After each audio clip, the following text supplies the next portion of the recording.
Hey guys, welcome to my video about reality.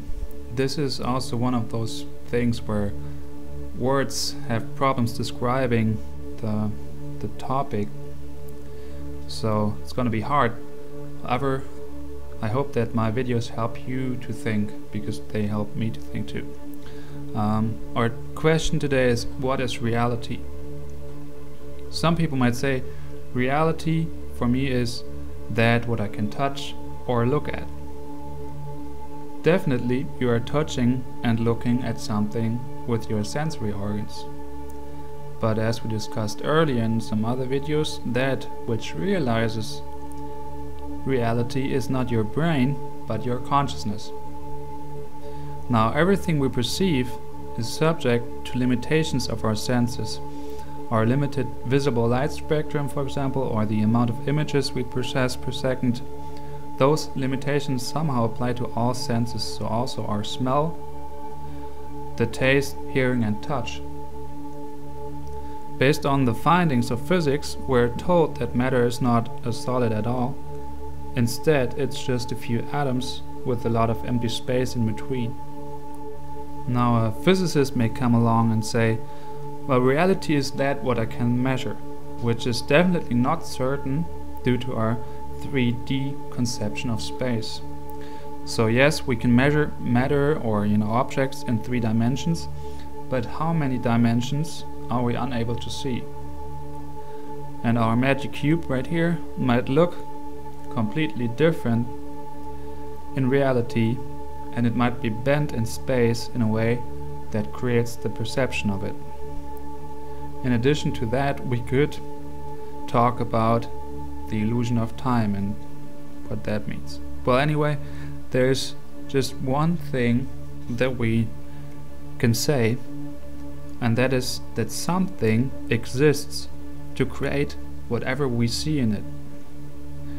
And this something is called existence, and existence is real. In addition to that, there's one more thing that is real, and that is the experience of existence. And with experience you can say the feeling, or the awareness of it. So reality is existence, that what we perceive as the magic cube, for example, and the experience of existence. And the experience of existence is that what you feel while you're experiencing existence. Let me give one example of this. Let's say I'm really angry about somebody because he didn't show up to a meeting. Now later I found out that this person had an accident, which then turns my anger into worries. At this point I see that there was no reason at all to be angry. However, the experience of anger was real. I hope you're staying with me right now. So back to us human beings looking at existence. Basically, looking at your senses and body, it is the same than looking at the magic cube, but it's only existence. So how it looks in reality, we don't know. We only know that we experience something while we are looking at it.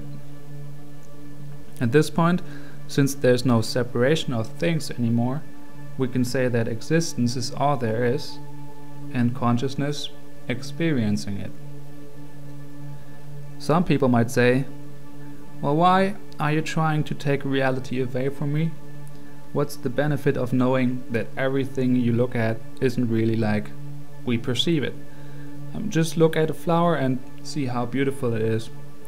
Isn't that enough? And I say, when you look at a beautiful flower, what really happens is that you are aware of your experience of something beautiful. It is not the beauty of the flower that is important, but the trigger that made you aware of your experience. If you don't observe the flower, there will be no experience of such. You always thought that a real object creates a non-real experience inside of you. Realize that your experience of existence is everything you ever wanted. This experience of existence can also be called consciousness. And some people might say, it's hard to experience beauty. On my way to work, for example, there are hundreds of beautiful flowers, but I don't see them. I'm stressed out thinking about a problem. And then the only thing I can say, realize that the experience of being stressed out is real, and you will see the beauty of this experience. And as a side note, within existence there is motion, or that what we perceive as time.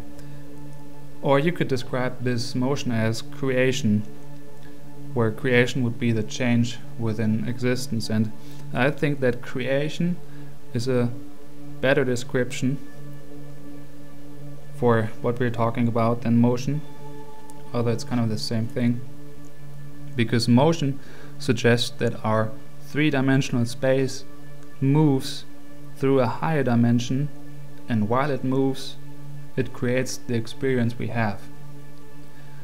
Creation instead suggests that existence, or oneness, creates itself without moving at all. At this point, words really fail to explain. So thanks for your time and enjoy your experience.